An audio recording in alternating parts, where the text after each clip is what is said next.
सुंदरच कॉलनीत महिनाभरापासून पाणी टंचाई. नागरिक संतप्त.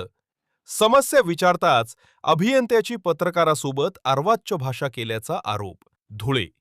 धुळे शहरातील साक्री रोड परिसरातील सुंदरच कॉलनीमध्ये गेल्या महिनाभरापासून पाणी पुरवठा बंद असल्याने नागरिकांमध्ये तीव्र नाराजी निर्माण झालीय.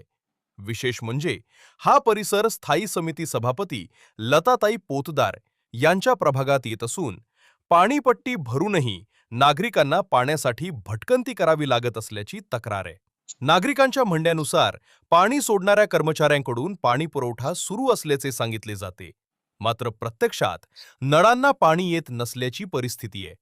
मोटारी लावूनही पाणी मिळत नसल्याने नागरिकांना गेल्या महिनाभरापासून इकडून तिकडून पाण्याची व्यवस्था करावी लागत आहे.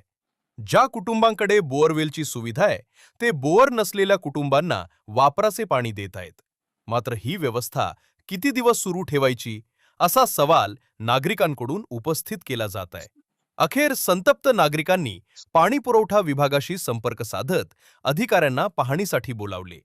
वारंवार संपर्क केल्यानंतर अभियंता सोनवणे यांनी समाधानकारक उत्तर न देता वाहनातून निघून गेल्याचा आरोप नागरिकांनी केलाय.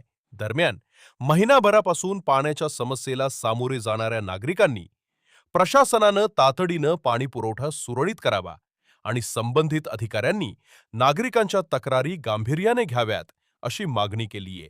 आता सुंदरच कॉलनीतील पाणी प्रश्न नेमका कधी सुटतो आणि नागरिकांना नियमित पाणी पुरवठा कधी सुरू होतो याकडे सर्वांचे लक्ष लागले.